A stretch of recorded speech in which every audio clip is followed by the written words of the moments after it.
The Legend of Sleepy Hollow by Washington Irving, found among the papers of the late Diedrich Knickerbocker.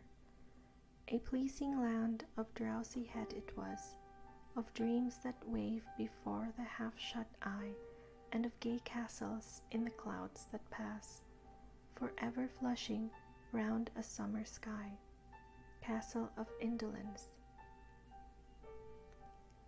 In the bosom of one of those spacious coves which indent the eastern shore of the Hudson, at that broad expansion of the river, denominated by the ancient Dutch navigators the Tappan Zee, and where they always prudently shortened sail and implored the protection of St. Nicholas when they crossed, there lies a small market town or rural port, which by some is called Greensburg, but which is more generally and properly known by the name of Tarrytown.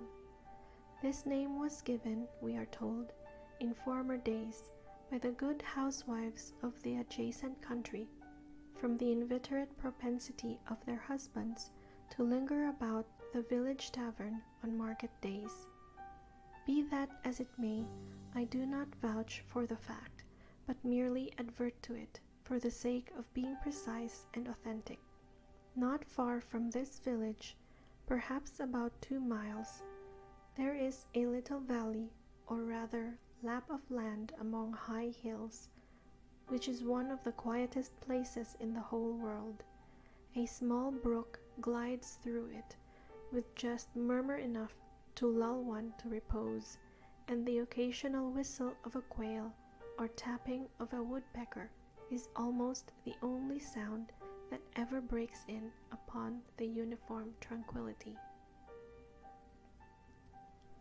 I recollect that, when a stripling, my first exploit in squirrel shooting was in a grove of tall walnut trees that shades one side of the valley. I had wandered into it at noontime, when all nature is peculiarly quiet, and was startled by the roar of my own gun, as it broke the Sabbath stillness around, and was prolonged and reverberated by the angry echoes. If ever I should wish for a retreat whither I might steal from the world and its distractions, and dream quietly away the remnant of a troubled life, I know of none more promising than this little valley. From the listless repose of the place, and the peculiar character of its inhabitants, who are descendants from the original Dutch settlers, the sequestered glen has long been known by the name of Sleepy Hollow, and its rustic lads are called the Sleepy Hollow Boys throughout all the neighboring country. A drowsy, dreamy influence seems to hang over the land, and to pervade the very atmosphere. Some say that the place was bewitched by a high German doctor during the early days of the settlement. Others, that an old Indian chief, the prophet or wizard of his tribe, held his powwows there before the country was discovered by Master Hendrik Hudson. Certain it is, the place still continues under the sway of some witching power that holds a spell over the minds of the good people, causing them to walk in a continual reverie. They are given to all kinds of marvelous beliefs, are subject to trances and visions, and frequently see strange sights, and hear music and voices in the air. The whole neighborhood abounds with local tales, haunted spots, and twilight superstitions. Stars shoot and meteors glare oftener across the valley than in any other part of the country, and the nighttime, with her whole ninefold, seems to make it the favorite scene of her gambols. The dominant spirit, however, that haunts this enchanted region, and seems to be commander-in-chief of all the powers of the air, is the apparition of a figure on horseback without a head. It is said by some to be the ghost of a Hessian trooper, whose head had been carried away by a cannonball in some nameless battle during the Revolutionary War, and who is ever and anon seen by the country folk hurrying along in the gloom of night, as if on the wings of the wind. His haunts are not confined to the valley, but extend at times to the adjacent roads, and especially to the vicinity of a church at no great distance. Indeed, certain of the most authentic historians of those parts, who have been careful in collecting and collating the floating facts concerning this spectre, alleged that the body of the trooper having been buried in the churchyard, the ghost rides forth to the scene of battle in nightly quest of his head, and that the rushing speed with which he sometimes passes along the hollow like a midnight blast is owing to his being belated and in a hurry to get back to the churchyard before daybreak. Such is the general purport of this legendary superstition, which has furnished materials for many a wild story in that region of shadows, and the spectre is known at all the country firesides by the name of the Headless Horseman of Sleepy Hollow.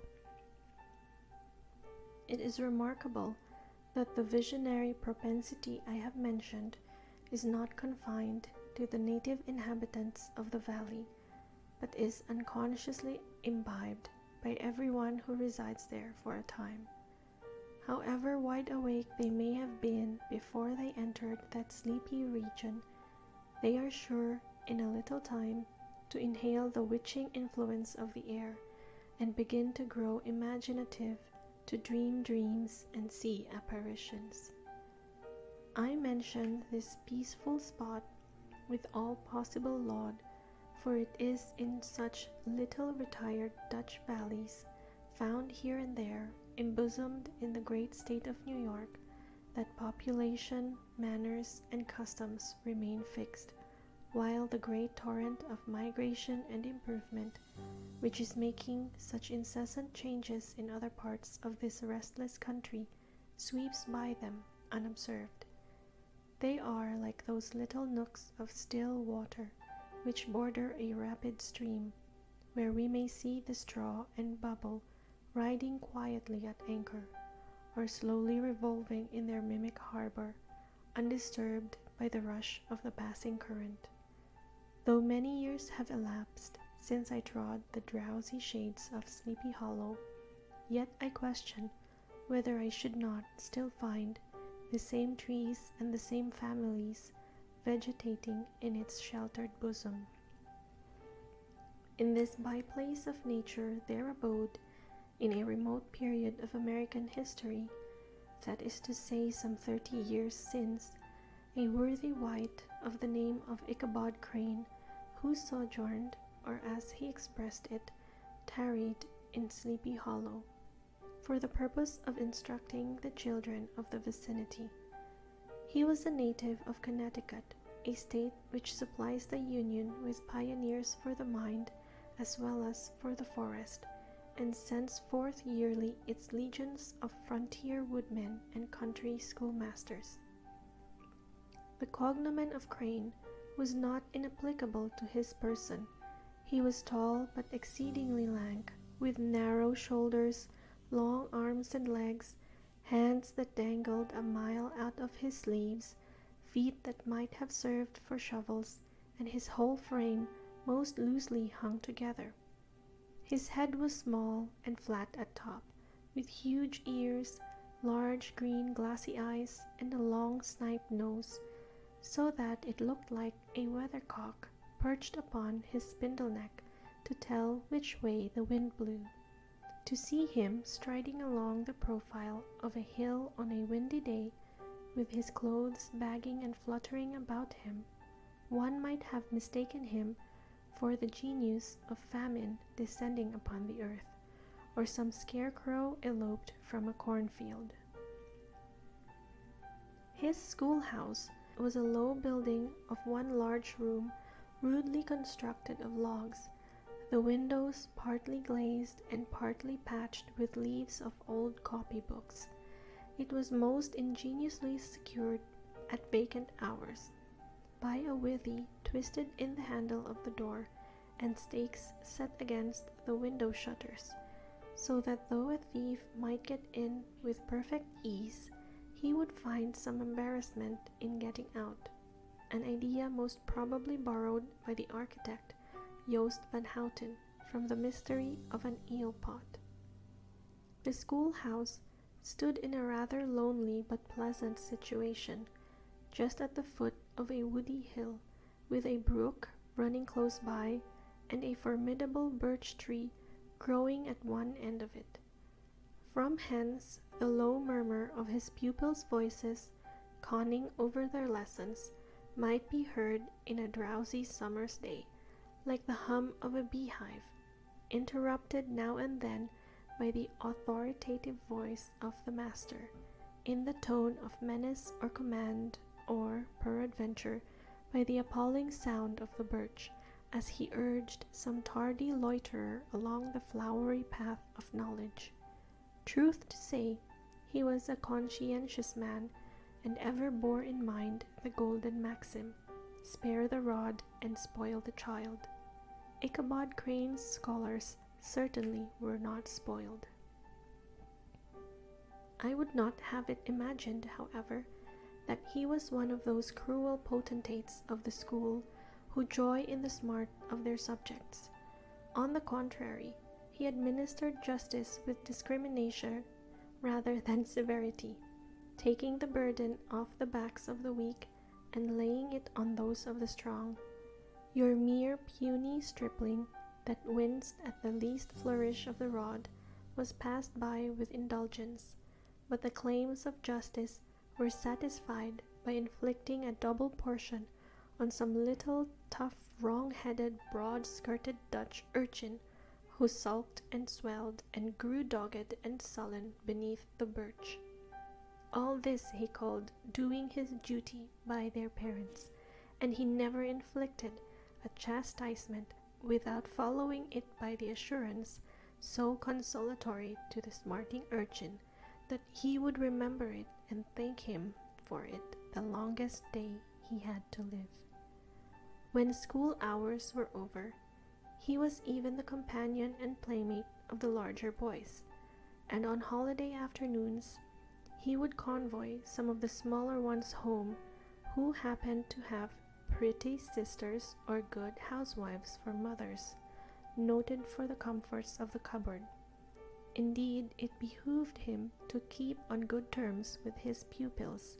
The revenue arising from his school was small, and would have been scarcely sufficient to furnish him with daily bread, for he was a huge feeder, and, though lank, he had the dilating powers of an anaconda.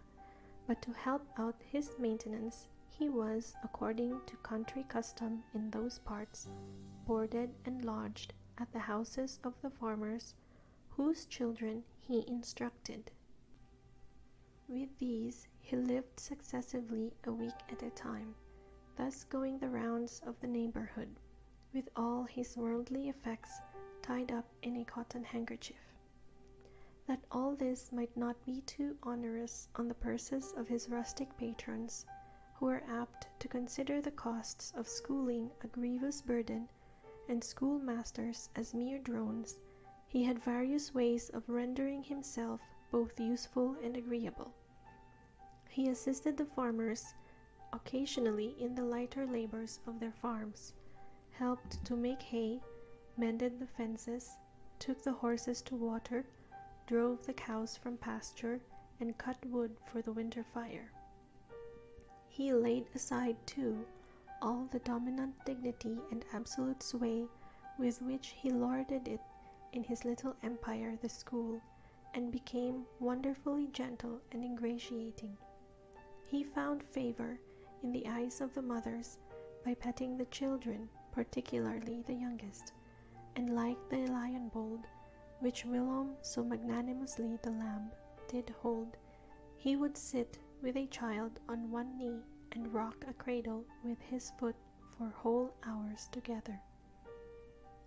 In addition to his other vocations, he was the singing master of the neighborhood, and picked up many bright shillings by instructing the young folks in psalmody. It was a matter of no little vanity to him on Sundays to take his station in front of the church gallery with a band of chosen singers, where in his own mind he completely carried away the palm from the parson. Certain it is, his voice resounded far above all the rest of the congregation, and there are peculiar quavers still to be heard in that church, and which may even be heard half a mile off, quite to the opposite side of the mill pond, on a still Sunday morning, which are said to be legitimately descended from the nose of Ichabod Crane.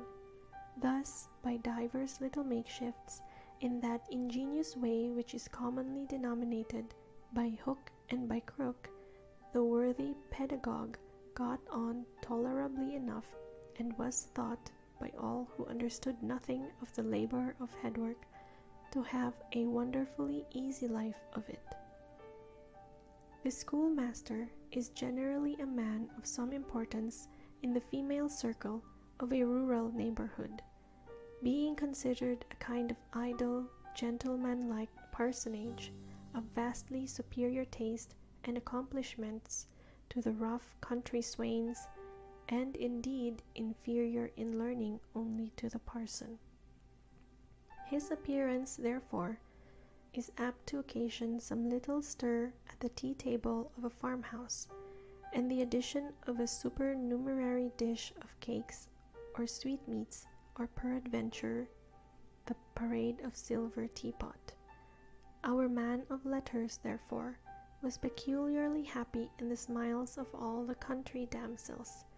How he would figure among them in the churchyard between services on Sundays, gathering grapes for them from the wild vines that overran the surrounding trees, reciting for their amusement all the epitaphs on the tombstones, or sauntering with a whole bevy of them along the banks of the adjacent mill pond, while the more bashful country bumpkins hung sheepishly back, envying his superior elegance and address.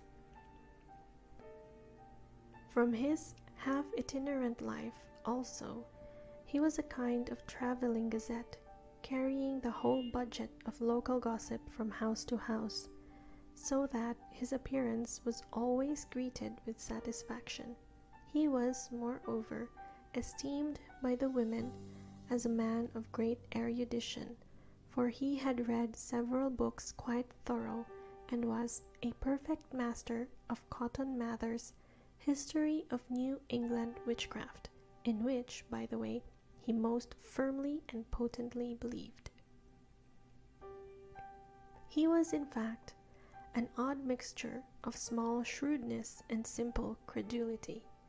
His appetite for the marvelous and his powers of digesting it were equally extraordinary, and both had been increased by his residence in this spellbound region.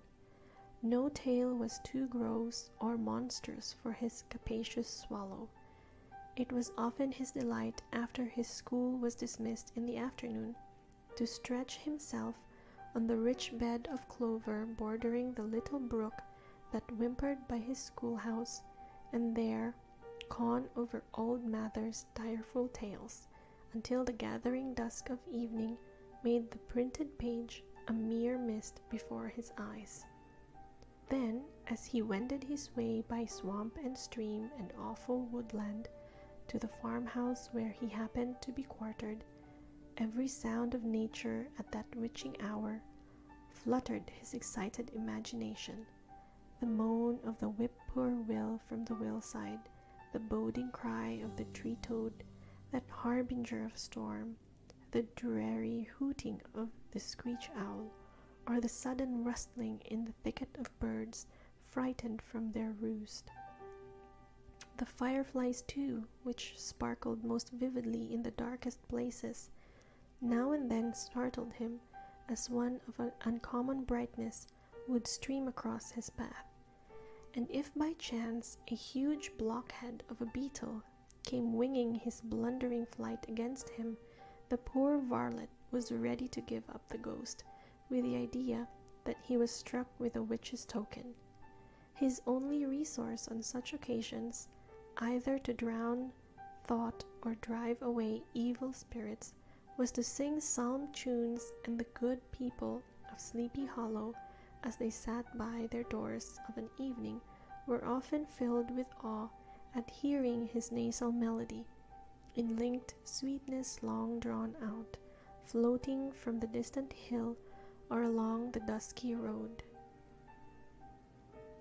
Another of his sources of fearful pleasure was to pass long winter evenings with the old Dutch wives as they sat spinning by the fire, with a row of apples roasting and spluttering along the hearth, and listened to their marvelous tales of ghosts and goblins, and haunted fields, and haunted brooks, and haunted bridges, and haunted houses, and particularly of the headless horseman, or galloping Hessian of the Hollow, as they sometimes called him. He would delight them equally by his anecdotes of witchcraft, and of the direful omens and portentous sights and sounds in the air, which prevailed in the earlier times of Connecticut, and would frighten them woefully with speculations upon comets and shooting stars, and with the alarming fact that the world did absolutely turn round, and that they were half the time topsy-turvy. But if there was a pleasure in all this, while snugly cuddling in the chimney corner of a chamber that was all of a ruddy glow from the crackling wood fire, and where of course no spectre dared to show its face, it was dearly purchased by the terrors of his subsequent walk homewards. What fearful shapes and shadows beset his path amidst the dim and ghastly glare of a snowy night! With what wistful look did he eye every trembling ray of light streaming across the waste fields from some distant window! How often was he appalled by some shrub covered with snow, which, like a sheeted spectre, beset his every path! How often did he shrink with curdling awe at the sound of his own steps on the frosty crust beneath his feet, and dread to look over his shoulder, lest he should behold some uncouth being tramping close behind him! And how often was he thrown into complete dismay by some rushing blast, howling among the trees, in the idea that it was the galloping Hessian on one of his nightly scourings! All these, however, were mere terrors of the night, phantoms of the mind that walk in darkness, and though he had seen many spectres in his time, and been more than once beset by Satan in diverse shapes in his lonely perambulations, yet daylight put an end to all these evils, and he would have passed a pleasant life of it, in despite of the devil and all his works, if his path had not been crossed by a being that causes more perplexity to mortal man than ghosts, goblins, and the whole race of witches put together, and that was a woman. Among the musical disciples who assembled one evening in each week to receive his instructions in psalmody was Katrina van Tassel, the daughter and only child of a substantial Dutch farmer. She was a blooming lass of fresh 18, plump as a partridge, ripe and melting and rosy-cheeked as one of her father's peaches, and universally famed, not merely for her beauty, but her vast expectations. She was withal a little of a coquette, as might be perceived even in her dress, which was a mixture of ancient and modern fashions, as most suited to set off her charms. She wore the ornaments of pure yellow gold, which her great-great-grandmother had brought over from Saardam, the tempting stomacher of the olden time, and withal a provokingly short petticoat to display the prettiest foot and ankle in the country round. Ichabod Crane had a soft and foolish heart towards the sex, and it is not to be wondered at that so tempting a morsel soon found favor in his eyes, more especially after he had visited her in her paternal mansion. Old Baltus Van Tassel was a perfect picture of a thriving, contented, liberal-hearted farmer. He seldom, it is true, sent either his eyes or his thoughts beyond the boundaries of his own farm, but within those everything was snug, happy, and well-conditioned. He was satisfied with his wealth, but not proud of it, and piqued himself upon the hearty abundance rather than the style in which he lived. His stronghold was situated on the banks of the Hudson, in one of those green, sheltered, fertile nooks in which the Dutch farmers are so fond of nestling. A great elm tree spread its broad branches over it, at the foot of which bubbled up a spring of the softest and sweetest water in a little well formed of a barrel, and then stole sparkling away through the grass to a neighboring brook that babbled along among alders and dwarf willows. Hard by the farmhouse was a vast barn that might have served for a church, every window and crevice of which seemed bursting forth with the treasures of the farm. The flail was busily resounding within it from morning to night. Swallows and martins skimmed twittering about the eaves, and rows of pigeons, some with one eye turned up as if watching the weather, some with their heads under their wings or buried in their bosoms, and others swelling and cooing and bowing about their dames, were enjoying the sunshine on the roof. Sleek, unwieldy porkers were grunting in the repose and abundance of their pens, from whence sallied forth, now and then, troops of sucking pigs, as if to snuff the air. A stately squadron of snowy geese were riding in an adjoining pond, convoying whole fleets of ducks. Regiments of turkeys were gobbling through the farmyard, and guinea fowls fretting about it, like ill-tempered housewives, with their peevish, discontented cry.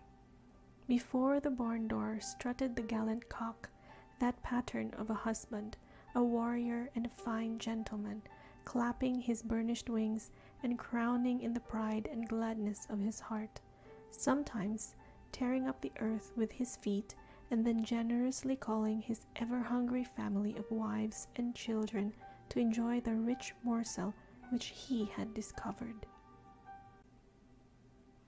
The pedagogue's mouth watered as he looked upon this sumptuous promise of luxurious winter fare.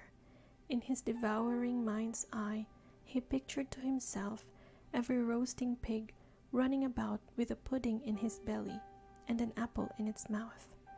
The pigeons were snugly put to bed in a comfortable pie and tucked in with a coverlet of crust. The geese were swimming in their own gravy, and the ducks pairing cozily in dishes like snug married couples with a decent competency of onion sauce. In the porkers he saw carved out the future sleek side of bacon and juicy relishing ham.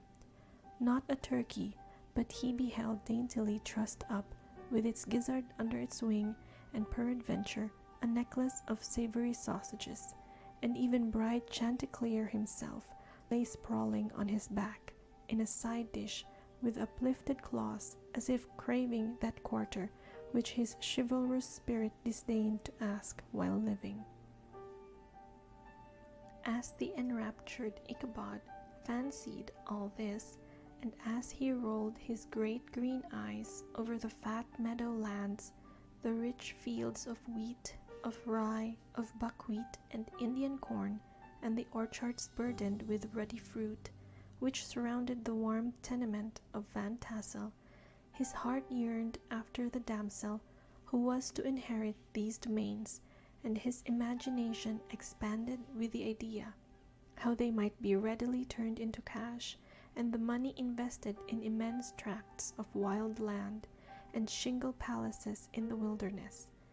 Nay, his busy fancy already realized his hopes and presented to him the blooming Katrina with a whole family of children, mounted on the top of a wagon, loaded with household trumpery, with pots and kettles dangling beneath, and he beheld himself bestriding a pacing mare, with a colt at her heels, setting out for Kentucky, Tennessee, or the Lord knows where.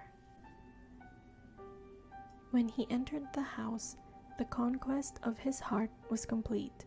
It was one of those spacious farmhouses, with high-ridged but lowly sloping roofs, built in the style handed down from the first Dutch settlers, the low projecting eaves forming a piazza along the front, capable of being closed up in bad weather. Under this were hung flails, harness, various utensils of husbandry, and nets for fishing in the neighboring river.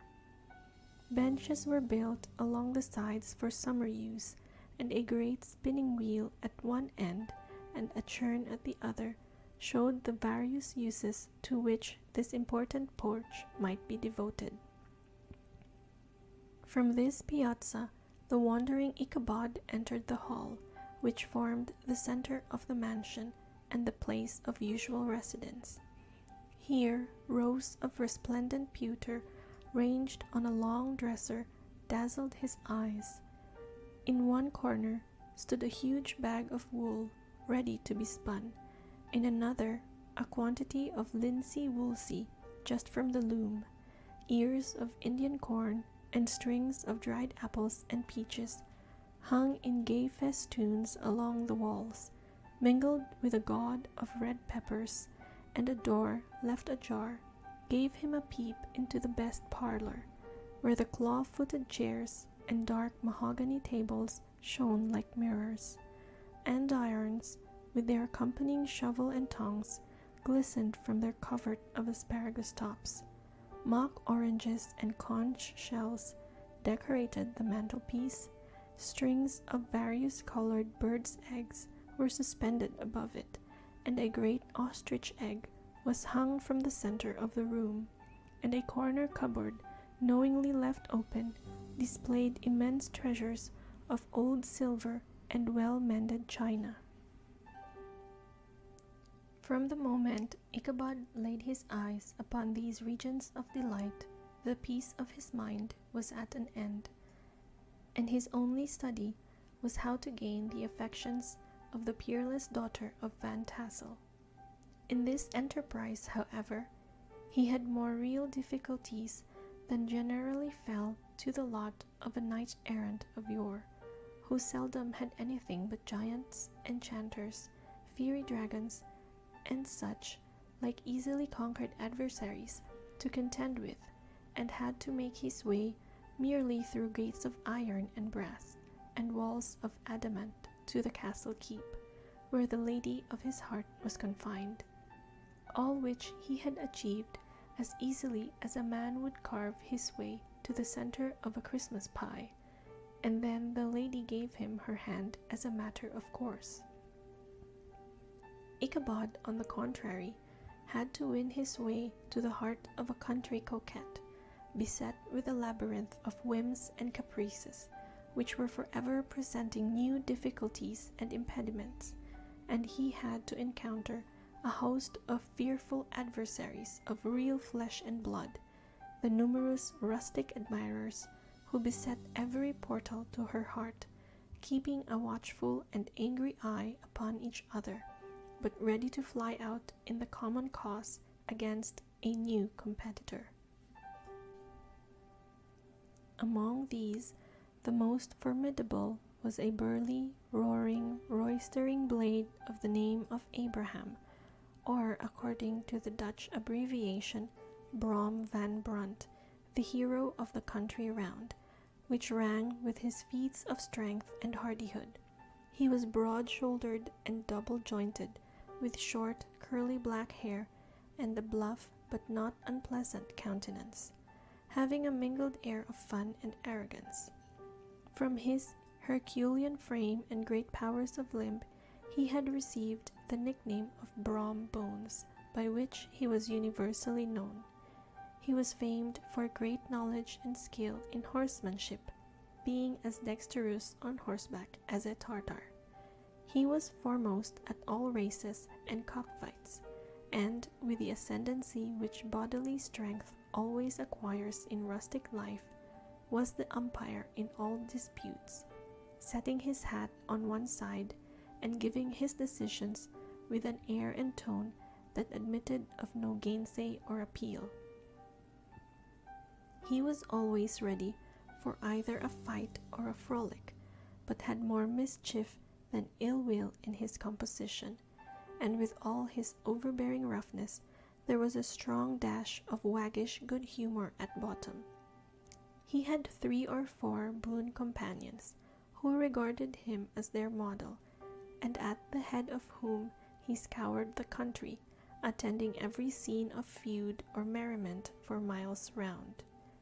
In cold weather, he was distinguished by a fur cap surmounted with a flaunting fox's tail, and when the folks at a country gathering descried this well-known crest at a distance, whisking about among a squad of hard riders, they always stood by for a squall.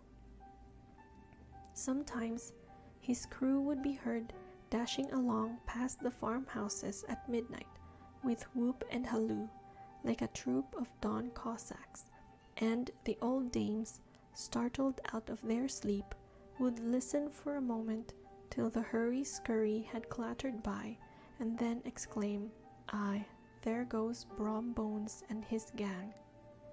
The neighbors looked upon him with a mixture of awe, admiration, and goodwill, and when any madcap prank or rustic brawl occurred in the vicinity, always shook their heads and warranted Brom Bones was at the bottom of it. This rantipole hero had for some time singled out the blooming Katrina for the object of his uncouth gallantries, and though his amorous toyings were something like the gentle caresses and endearments of a bear, yet it was whispered that she did not altogether discourage his hopes. Certain it is, his advances were signals for rival candidates to retire, who felt no inclination to cross a lion in his amours, insomuch that when his horse was seen tied to Van Tassel's paling on a Sunday night, a sure sign that his master was courting, or as it is termed, sparking within, all other suitors passed by in despair and carried the war into other quarters. Such was the formidable rival with whom Ichabod Crane had to contend, and, considering all things, a stouter man than he would have shrunk from the competition, and a wiser man would have despaired. He had, however, a happy mixture of pliability and perseverance in his nature. He was, in form and spirit, like a supplejack, yielding but tough. Though he bent, he never broke, and though he bowed beneath the slightest pressure, yet the moment it was away, jerk, he was as erect and carried his head as high as ever. To have taken the field openly against his rival would have been madness, for he was not a man to be thwarted in his amours any more than that stormy lover Achilles. Ichabod, therefore, made his advances in a quiet and gently insinuating manner. Under cover of his character of singing master, he made frequent visits at the farmhouse. Not that he had anything to apprehend from the meddlesome interference of parents, which is so often a stumbling block in the path of lovers. Balt Van Tassel was an easy, indulgent soul. He loved his daughter better even than his pipe, and, like a reasonable man and an excellent father, let her have her way in everything. His notable little wife, too, had enough to do to attend to her housekeeping and manage her poultry, for, as she sagely observed, ducks and geese are foolish things and must be looked after, but girls can take care of themselves. Thus, while the busy dame bustled about the house or plied her spinning wheel at one end of the piazza, honest Bolt would sit smoking his evening pipe at the other, watching the achievements of a little wooden warrior, who, armed with a sword in each hand, was most valiantly fighting the wind on the pinnacle of the barn. In the meantime, Ichabod would carry on his suit with the daughter by the side of the spring under the great elm, or sauntering along in the twilight, that hour so favorable to the lover's eloquence. I profess not to know how women's hearts are wooed and won. To me, they have always been matters of riddle and admiration. Some seem to have but one vulnerable point or door of access, while others have 1,000 avenues, and may be captured in 1,000 different ways. It is a great triumph of skill to gain the former, but a still greater proof of generalship to maintain possession of the latter, for a man must battle for his fortress at every door and window. He who wins 1,000 common hearts is therefore entitled to some renown, but he who keeps undisputed sway over the heart of a coquette is indeed a hero.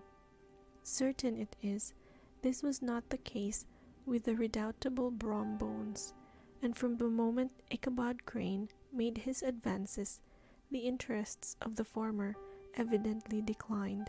His horse was no longer seen tied to the palings on Sunday nights, and a deadly feud gradually arose between him and the preceptor of Sleepy Hollow.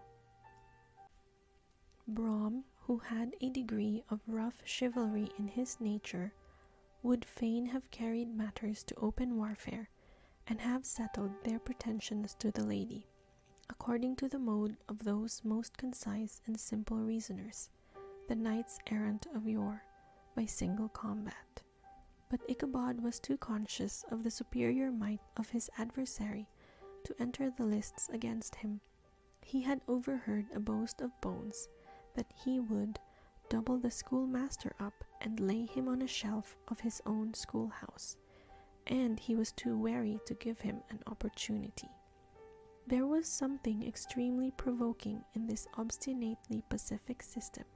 It left Brom no alternative but to draw upon the funds of rustic waggery in his disposition, and to play off boorish practical jokes upon his rival. Ichabod became the object of whimsical persecution to Bones and his gang of rough riders. They harried his hitherto peaceful domains, smoked out his singing school by stopping up the chimney, broke into the schoolhouse at night, in spite of its formidable fastenings of withy and window stakes, and turned everything topsy-turvy, so that the poor schoolmaster began to think all the witches in the country held their meetings there.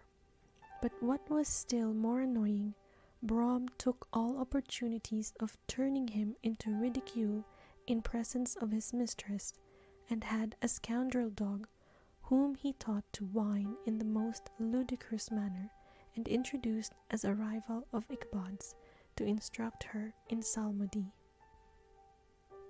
In this way matters went on for some time, without producing any material effect on the relative situations of the contending powers.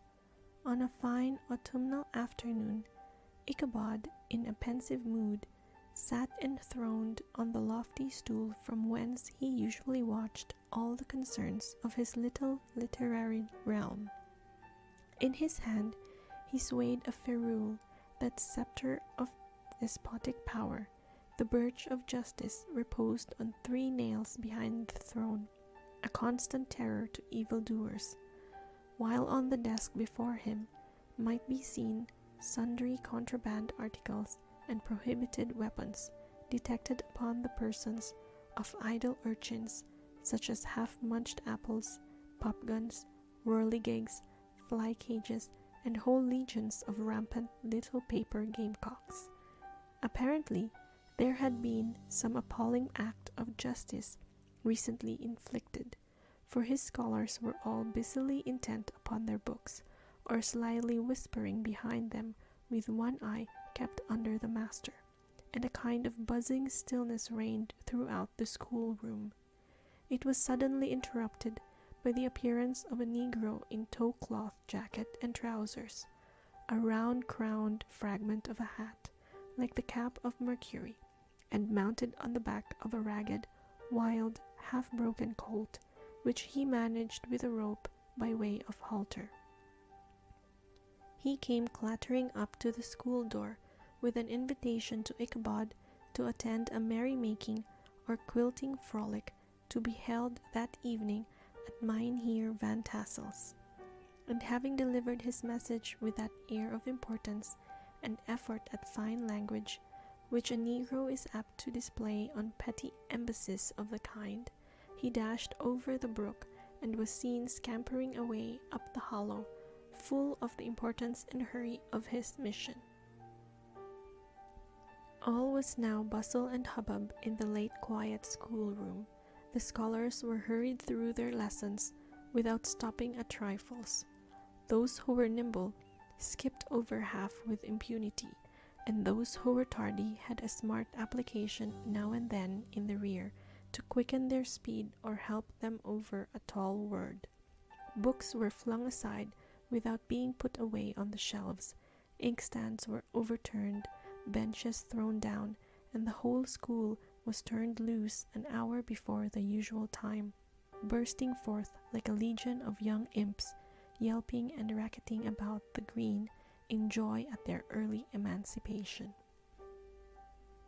The gallant Ichabod now spent at least an extra half-hour at his toilet, brushing and furbishing up his best and indeed only suit of rusty black, and arranging his locks by a bit of broken looking-glass that hung up in the schoolhouse, that he might make his appearance before his mistress in the true style of a cavalier. He borrowed a horse from the farmer with whom he was domiciliated, a choleric old Dutchman of the name of Hans Van Ripper, and, thus gallantly mounted, issued forth like a knight-errant in quest of adventures. But it is meet I should, in the true spirit of romantic story, give some account of the looks and equipments of my hero and his steed. The animal he bestrode was a broken-down plough-horse that had outlived almost everything but its viciousness. He was gaunt and shagged, with a ewe-neck and a head like a hammer. His rusty mane and tail were tangled and knotted with burrs. One eye had lost its pupil and was glaring and spectral, but the other had the gleam of a genuine devil in it. Still, he must have had fire and metal in his day, if we may judge from the name he bore of gunpowder. He had, in fact, been a favorite steed of his master's, the choleric Van Ripper, who was a furious rider and had infused, very probably, some of his own spirit into the animal, for old and broken down as he looked, there was more of the lurking devil in him than in any young filly in the country. Ichabod was a suitable figure for such a steed. He rode with short stirrups, which brought his knees nearly up to the pommel of the saddle. His sharp elbows stuck out like grasshoppers. He carried his whip perpendicularly in his hand like a scepter, and as his horse jogged on, the motion of his arms was not unlike the flapping of a pair of wings. A small wool hat rested on the top of his nose, for so his scanty strip of forehead might be called, and the skirts of his black coat fluttered out almost to the horse's tail. Such was the appearance of Ichabod and his steed as they shambled out of the gate of Hans Van Ripper, and it was altogether such an apparition as is seldom to be met with in broad daylight. It was, as I have said, a fine autumnal day. The sky was clear and serene, and nature wore that rich and golden livery which we always associate with the idea of abundance. The forests had put on their sober brown and yellow, while some trees of the tenderer kind had been nipped by the frosts into brilliant dyes of orange, purple, and scarlet. Streaming files of wild ducks began to make their appearance high in the air.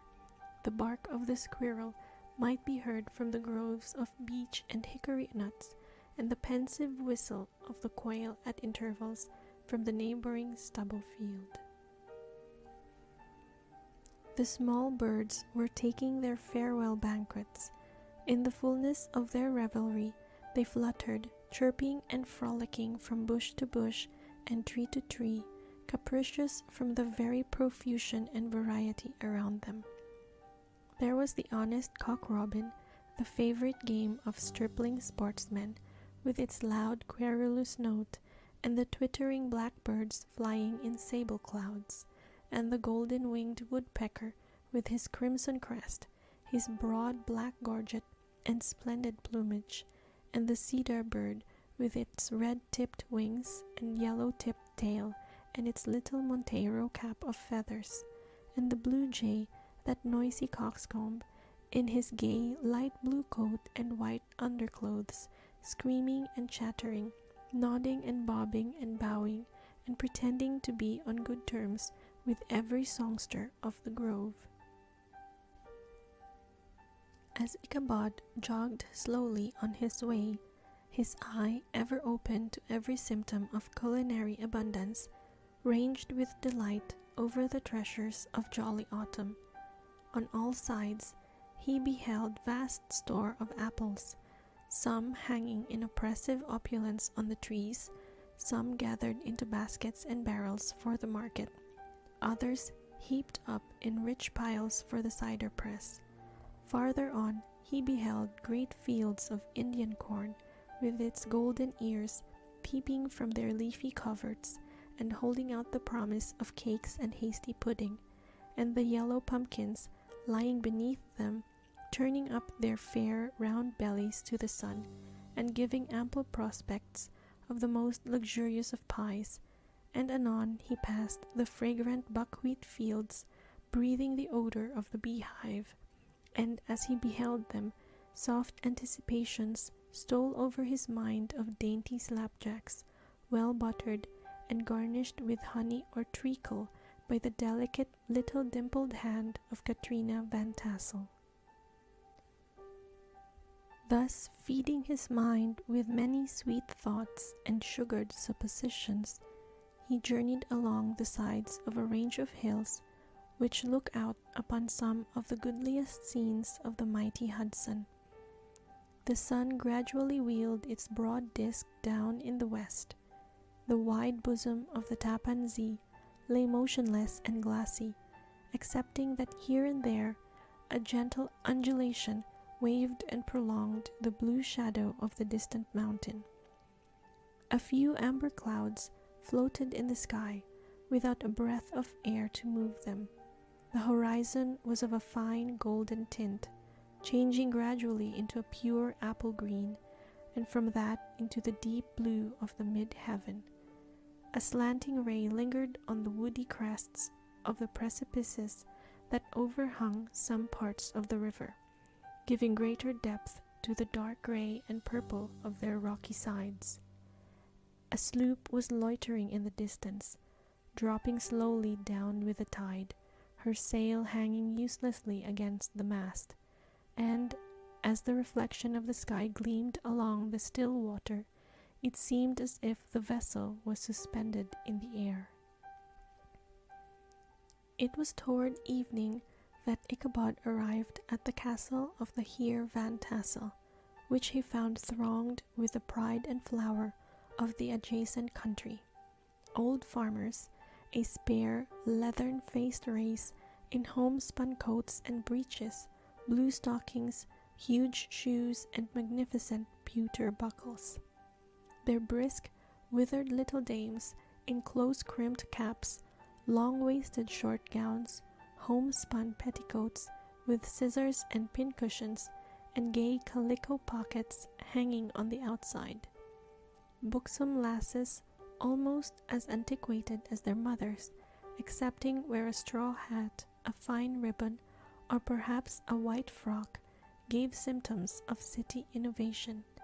The sons, in short, square-skirted coats with rows of stupendous brass buttons, and their hair generally queued in the fashion of the times, especially if they could procure an eel skin for the purpose, it being esteemed throughout the country as a potent nourisher and strengthener of the hair. Brom Bones, however, was the hero of the scene, having come to the gathering on his favorite steed Daredevil, a creature like himself, full of mettle and mischief, and which no one but himself could manage. He was, in fact, noted for preferring vicious animals, given to all kinds of tricks, which kept the rider in constant risk of his neck, for he held a tractable, well-broken horse as unworthy of a lad of spirit. Fain would I pause to dwell upon the world of charms that burst upon the enraptured gaze of my hero as he entered the state parlor of Van Tassel's mansion. Not those of the bevy of buxom lasses with their luxurious display of red and white, but the ample charms of a genuine Dutch country tea-table in the sumptuous time of autumn. Such heaped-up platters of cakes of various and almost indescribable kinds, known only to experienced Dutch housewives. There was the doughty donut, the tender olie koek, and the crisp and crumbling cruller, sweet cakes and short cakes, ginger cakes and honey cakes, and the whole family of cakes. And then there were apple pies and peach pies and pumpkin pies, besides slices of ham and smoked beef, and moreover delectable dishes of preserved plums and peaches and pears and quinces, not to mention broiled shad and roasted chickens, together with bowls of milk and cream, all mingled higgledy-piggledy, pretty much as I have enumerated them, with the motherly teapot sending up its clouds of vapor from the midst. Heaven bless the mark. I want breath and time to discuss this banquet as it deserves, and am too eager to get on with my story. Happily, Ichabod Crane was not in so great a hurry as his historian, but did ample justice to every dainty. He was a kind and thankful creature, whose heart dilated in proportion as his skin was filled with good cheer, and whose spirits rose with eating, as some men's do with drink. He could not help, too, rolling his large eyes round him as he ate, and chuckling with the possibility that he might one day be lord of all this scene of almost unimaginable luxury and splendor.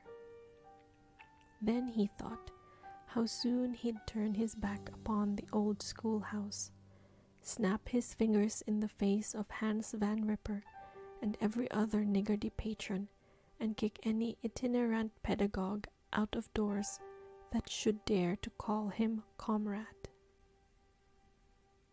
Old Baltus Van Tassel moved about among his guests with a face dilated with content and good humor, round and jolly as the harvest moon. His hospitable attentions were brief but expressive, being confined to a shake of the hand, a slap on the shoulder, a loud laugh, and a pressing invitation to fall to and help themselves. And now the sound of the music from the common room or hall summoned to the dance.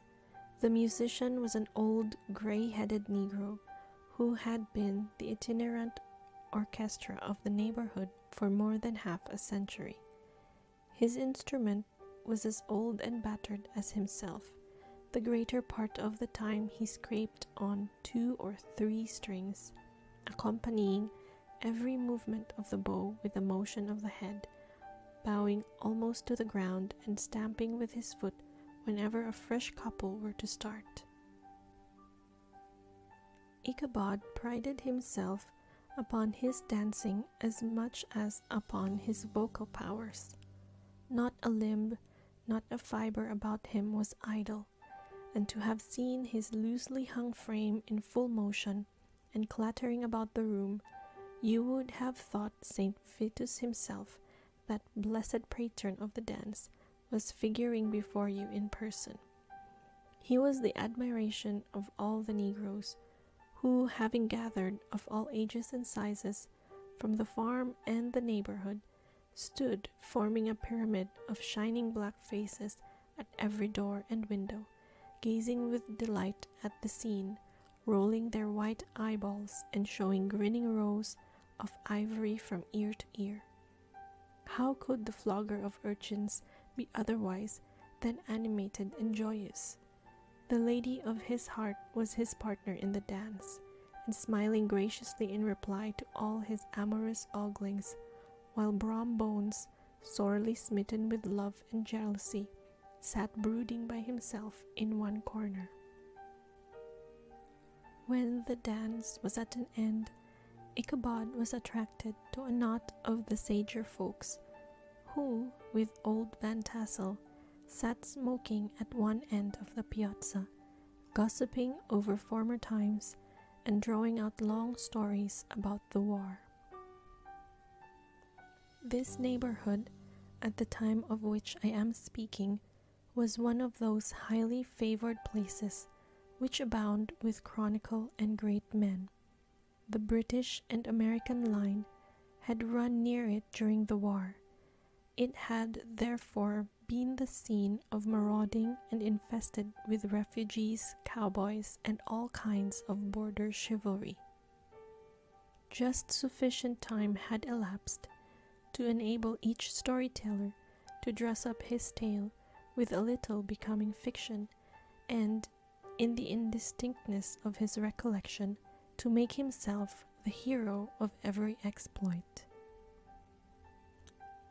There was the story of Dofu Martling, a large blue-bearded Dutchman who had nearly taken a British frigate with an old iron 9-pounder from a mud breastwork, only that his gun burst at the 6th discharge. And there was an old gentleman, who shall be nameless, being too rich a mynheer to be lightly mentioned, who in the Battle of White Plains, being an excellent master of defense, parried a musket ball with a small sword, insomuch that he absolutely felt it whiz around the blade and glance off at the hilt, in proof of which he was ready at any time to show the sword, with the hilt a little bent. There were several more that had been equally great in the field, not one of whom but was persuaded that he had a considerable hand in bringing the war to a happy termination. But all these were nothing to the tales of ghosts and apparitions that succeeded. The neighborhood is rich in legendary treasures of the kind. Local tales and superstitions thrive best in these sheltered, long-settled retreats, but are trampled underfoot by the shifting throng that forms the population of most of our country places. Besides, there is no encouragement for ghosts in most of our villages, for they have scarcely had time to finish their first nap and turn themselves in their graves before their surviving friends have traveled away from the neighborhood, so that when they turn out at night to walk their rounds, they have no acquaintance left to call upon. This is perhaps the reason why we so seldom hear of ghosts, except in our long-established Dutch communities. The immediate cause, however, of the prevalence of supernatural stories in these parts was doubtless owing to the vicinity of Sleepy Hollow. There was a contagion in the very air that blew from that haunted region. It breathed forth an atmosphere of dreams and fancies infecting all the land. Several of the Sleepy Hollow people were present at Van Tassel's, and, as usual, were doling out their wild and wonderful legends. Many dismal tales were told about funeral trains and mourning cries and wailings heard and seen about the great tree where the unfortunate Major Andre was taken, and which stood in the neighborhood. Some mention was made also of the woman in white that haunted the dark glen at Raven Rock, and was often heard to shriek on winter nights before a storm, having perished there in the snow. The chief part of the stories, however, turned upon the favorite spectre of Sleepy Hollow, the Headless Horseman, who had been heard several times of late, patrolling the country, and, it was said, tethered his horse nightly among the graves in the churchyard.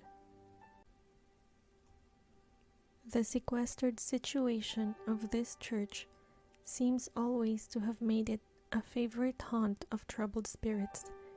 It stands on a knoll surrounded by locust trees and lofty elms, from among which its decent whitewashed walls shine modestly forth like Christian purity, beaming through the shades of retirement.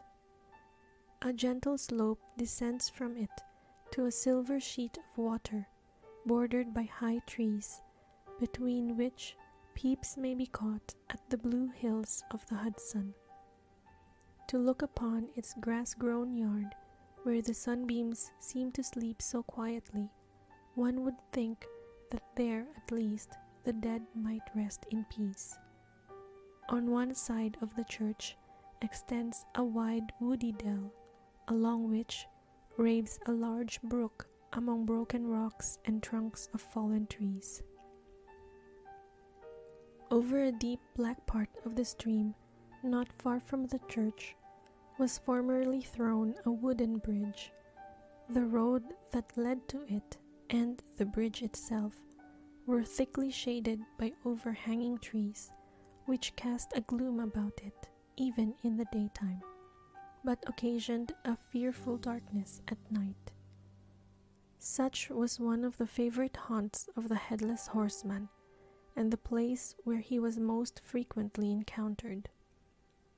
The tale was told of old Brower, a most heretical disbeliever in ghosts, how he met the horseman returning from his foray into Sleepy Hollow, and was obliged to get up behind him, how they galloped over bush and brake, over hill and swamp, until they reached the bridge, when the horseman suddenly turned into a skeleton, threw old Brower into the brook, and sprang away over the treetops with a clap of thunder. This story was immediately matched by a thrice marvelous adventure of Brom Bones, who made light of the galloping Hessian as an errant jockey. He affirmed that on returning one night from the neighboring village of Sing Sing, he had been overtaken by this midnight trooper, that he had offered to race with him for a bowl of punch, and should have won it too, for Daredevil beat the goblin horse all hollow. But just as they came to the church bridge, the Hessian bolted and vanished in a flash of fire. All these tales, told in that drowsy undertone with which men talk in the dark, the countenances of the listeners only now and then receiving a casual gleam from the glare of a pipe, sank deep in the mind of Ichabod. He repaid them in kind with large extracts from his invaluable author, Cotton Mather, and added many marvelous events that had taken place in his native state of Connecticut, and fearful sights which he had seen in his nightly walks about Sleepy Hollow. The revel now gradually broke up.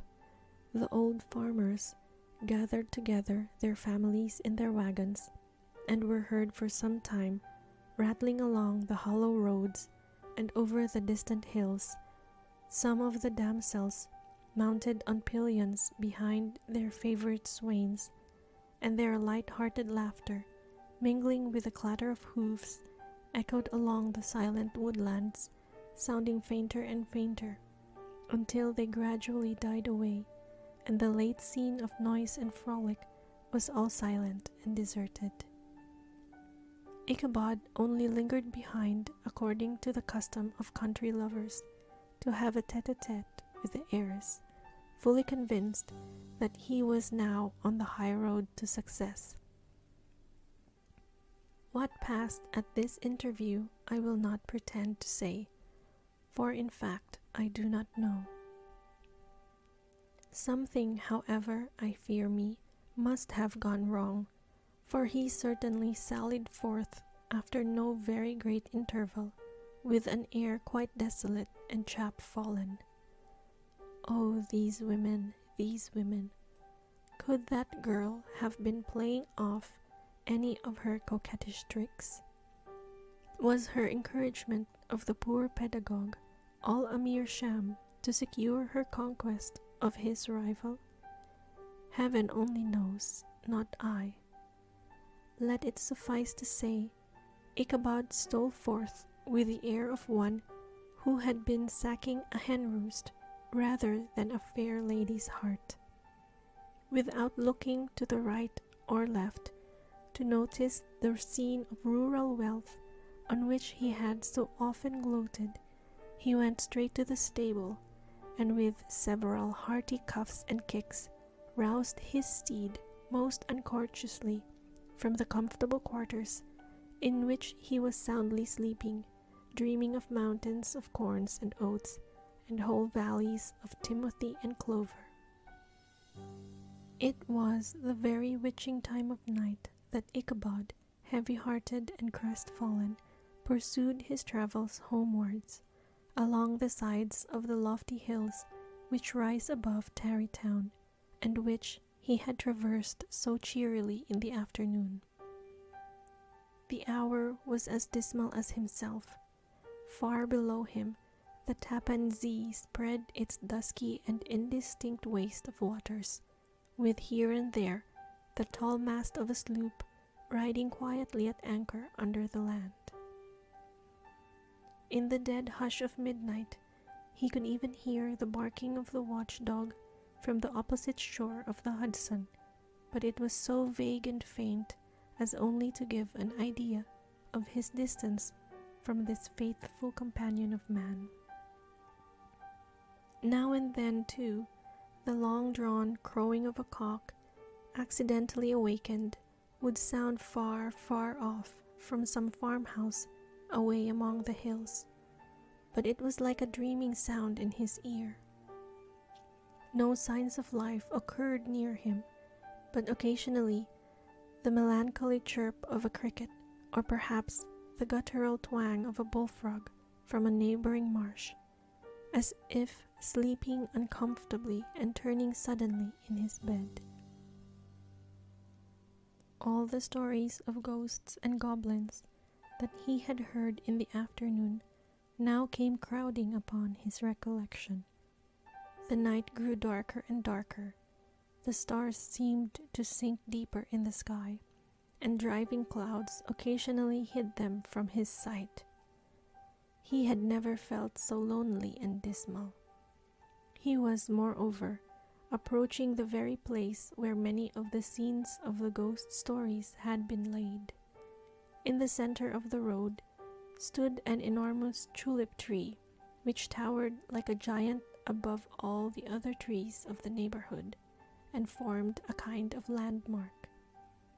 Its limbs were gnarled and fantastic, large enough to form trunks for ordinary trees, twisting down almost to the earth and rising again into the air.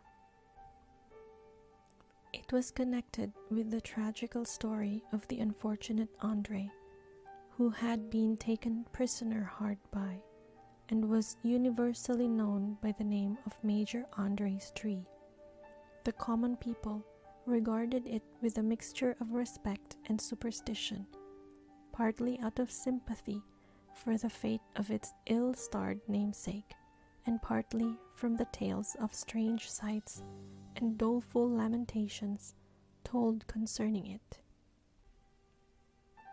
As Ichabod approached this fearful tree, he began to whistle. He thought his whistle was answered. It was but a blast sweeping sharply through the dry branches.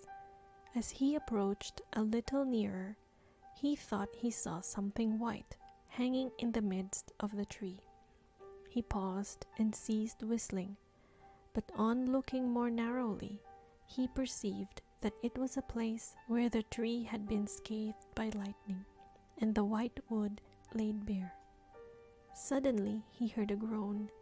His teeth chattered, and his knees smote against the saddle. It was but the rubbing of one huge bough upon another, as they were swayed about by the breeze. He passed the tree in safety, but new perils lay before him. About 200 yards from the tree, a small brook crossed the road and ran into a marshy and thickly wooded glen known by the name of Wiley's Swamp. A few rough logs, laid side by side, served for a bridge over this stream. On that side of the road where the brook entered the wood, a group of oaks and chestnuts, matted thick with wild grapevines, threw a cavernous gloom over it. To pass this bridge was the severest trial. It was at this identical spot that the unfortunate Andre was captured, and under the covert of those chestnuts and vines were the sturdy yeomen concealed who surprised him. This has ever since been considered a haunted stream, and fearful are the feelings of the schoolboy who has to pass it alone after dark. As he approached the stream, his heart began to thump. He summoned up, however, all his resolution, gave his horse half a score of kicks in the ribs, and attempted to dash briskly across the bridge. But instead of starting forward, the perverse old animal made a lateral movement and ran broadside against the fence. Ichabod, whose fears increased with the delay, jerked the reins on the other side and kicked lustily with the contrary foot. It was all in vain. His steed started, it is true, but it was only to plunge to the opposite side of the road into a thicket of brambles and alder bushes. The schoolmaster now bestowed both whip and heel upon the starveling ribs of old Gunpowder, who dashed forward, snuffling and snorting, but came to a stand just by the bridge, with a suddenness that had nearly sent his rider sprawling over his head. Just at this moment, a plashy tramp by the side of the bridge caught the sensitive ear of Ichabod. In the dark shadow of the grove, on the margin of the brook, he beheld something huge, misshapen and towering. It stirred not, but seemed gathered up in the gloom, like some gigantic monster ready to spring upon the traveler. The hair of the frightened pedagogue rose upon his head with terror. What was to be done? To turn and fly was now too late, and besides, what chance was there of escaping ghost or goblin, if such it was, which could ride upon the wings of the wind? Summoning up, therefore, a show of courage, he demanded in stammering accents, "Who are you?" He received no reply. He repeated his demand in a still more agitated voice. Still there was no answer. Once more he cudgelled all sides of the inflexible Gunpowder, and shutting his eyes, broke forth with involuntary fervor into a psalm tune. Just then, the shadowy object of alarm put itself in motion, and with a scramble and a bound, stood at once in the middle of the road. Though the night was dark and dismal, yet the form of the unknown might now in some degree be ascertained. He appeared to be a horseman of large dimensions, and mounted on a black horse of powerful frame. He made no offer of molestation or sociability, but kept aloof on one side of the road, jogging along on the blind side of old Gunpowder, who had now got over his fright and waywardness. Ichabod, who had no relish for this strange midnight companion, and bethought himself of the adventure of Brombones with the galloping Hessian, now quickened his steed in hopes of leaving him behind. The stranger, however, quickened his horse to an equal pace. Ichabod pulled up and fell into a walk, thinking to lag behind. The other did the same. His heart began to sink within him. He endeavored to resume his psalm tune, but his parched tongue clove to the roof of his mouth, and he could not utter a stave. There was something in the moody and dogged silence of this pertinacious companion that was mysterious and appalling. It was soon fearfully accounted for. On mounting a rising ground, which brought the figure of his fellow traveler in relief against the sky, gigantic in height and muffled with a cloak, Ichabod was horror-struck on perceiving that he was headless, but his horror was still more increased on observing that the head, which should have rested on his shoulders, was carried before him on the pommel of his saddle. His terror rose to desperation. He rained a shower of kicks and blows upon Gunpowder, hoping by a sudden movement to give his companion the slip, but the spectre started a full jump with him. Away then they dashed through thick and thin, stones flying and sparks flashing at every bound. Ichabod's flimsy garments fluttered in the air as he stretched his long, lank body away over his horse's head in the eagerness of his flight. They had now reached the road which turns off to Sleepy Hollow, but Gunpowder, who seemed possessed with a demon, instead of keeping up it, made an opposite turn and plunged headlong downhill to the left. This road leads through a sandy hollow, shaded by trees, for about a quarter of a mile, where it crosses the bridge famous in goblin story, and just beyond swells the green knoll on which stands the whitewashed church. As yet, the panic of the steed had given his unskillful rider an apparent advantage in the chase, but just as he had got halfway through the hollow, the girths of the saddle gave way, and he felt it slipping from under him. He seized it by the pommel and endeavored to hold it firm, but in vain, and had just time to save himself by clasping old Gunpowder round the neck, when the saddle fell to the earth and he heard it trampled underfoot by his pursuer. For a moment the terror of Hans Van Ripper's wrath passed across his mind, for it was his Sunday saddle. But this was no time for petty fears.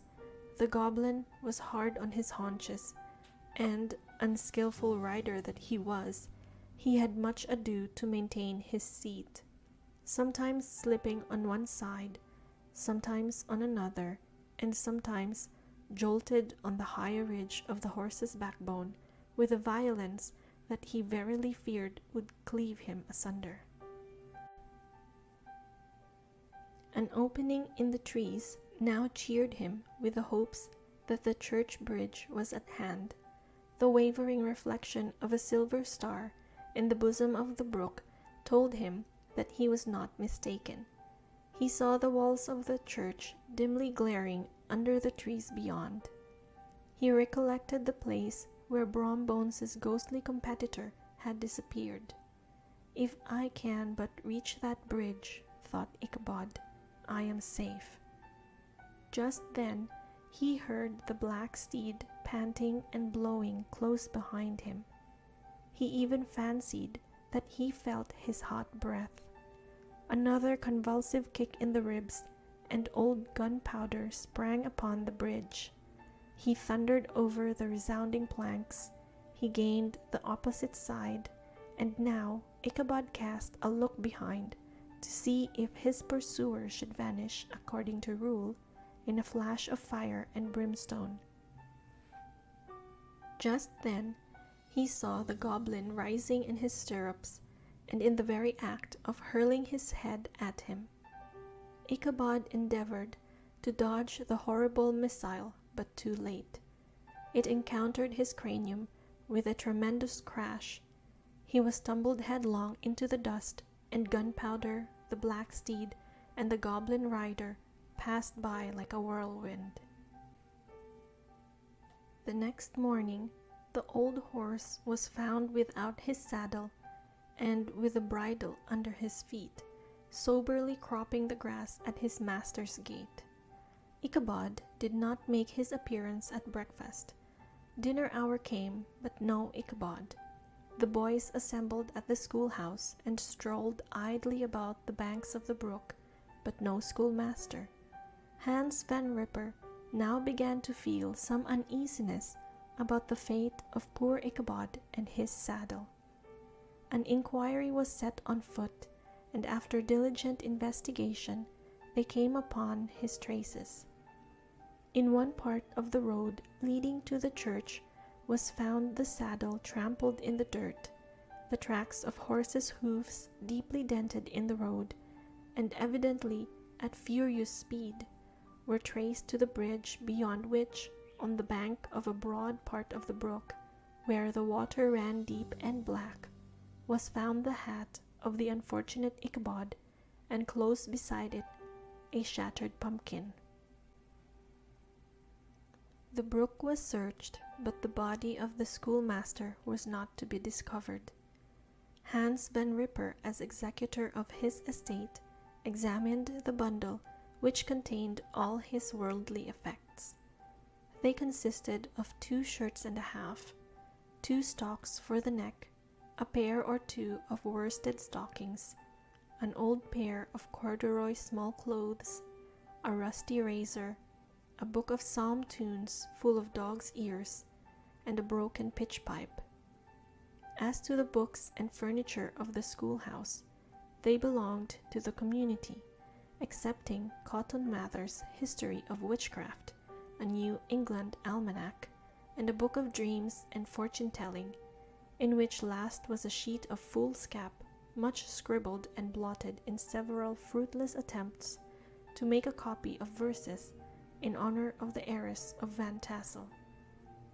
These magic books and the poetic scroll were forthwith consigned to the flames by Hans Van Ripper, who from that time forward determined to send his children no more to school, observing that he never knew any good come of this same reading and writing. Whatever money the schoolmaster possessed, and he had received this quarter's pay but a day or 2 before, he must have had about his person at the time of his disappearance. The mysterious event caused much speculation at the church on the following Sunday. Knots of gazers and gossips were collected in the churchyard, at the bridge, and at the spot where the hat and pumpkin had been found. The stories of Brower of Bones and a whole budget of others were called to mind, and when they had diligently considered them all, and compared them with the symptoms of the present case, they shook their heads and came to the conclusion that Ichabod had been carried off by the galloping Hessian. As he was a bachelor and in nobody's debt, nobody troubled his head any more about him. the school was removed to a different quarter of the hollow, and another pedagogue reigned in his stead. It is true, an old farmer, who had been down to New York on a visit several years after, and from whom this account of the ghostly adventure was received, brought home the intelligence that Ichabod Crane was still alive, that he had left the neighborhood partly through fear of the goblin and Hans Van Ripper, and partly in mortification at having been suddenly dismissed by the heiress, that he had changed his quarters to a distant part of the country, had kept school and studied law at the same time, had been admitted to the bar, turned politician, electioneered, written for the newspapers, and finally had been made a justice of the 10-pound court. Brom Bones, too, who, shortly after his rival's disappearance, conducted the blooming Katrina in triumph to the altar, was observed to look exceedingly knowing whenever the story of Ichabod was related, and always burst into a hearty laugh at the mention of the pumpkin, which led some to suspect that he knew more about the matter than he chose to tell. The old country wives, however, who are the best judges of these matters, maintain to this day that Ichabod was spirited away by supernatural means, and it is a favorite story, often told about the neighborhood round the winter evening fire. The bridge became more than ever an object of superstitious awe, and that may be the reason why the road has been altered of late years, so as to approach the church by the border of the mill pond. The schoolhouse, being deserted, soon fell to decay, and was reported to be haunted by the ghost of the unfortunate pedagogue, and the ploughboy, loitering homeward of a still summer evening, has often fancied his voice at a distance, chanting a melancholy psalm tune among the tranquil solitudes of Sleepy Hollow. Postscript, found in the handwriting of Mr. Knickerbocker.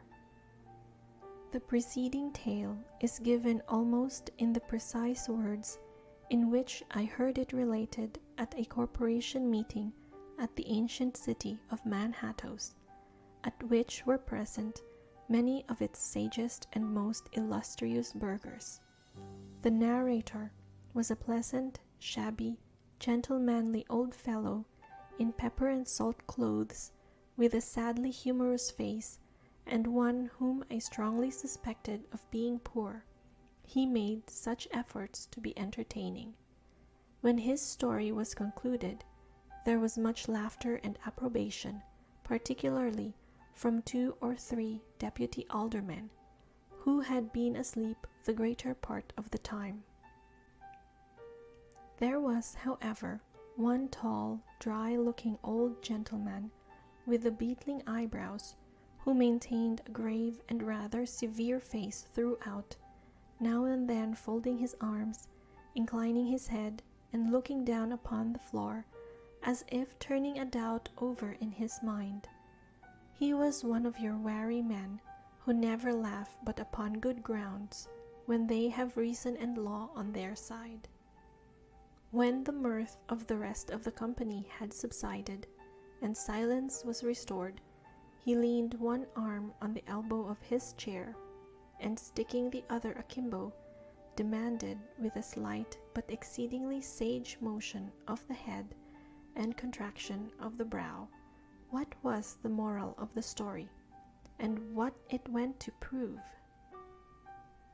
The storyteller, who was just putting a glass of wine to his lips as a refreshment after his toils, paused for a moment, looked at his inquirer with an air of infinite deference, and, lowering the glass slowly to the table, observed that the story was intended most logically to prove that there is no situation in life but has its advantages and pleasures, provided we will but take a joke as we find it, that therefore He that runs races with goblin troopers is likely to have rough riding of it.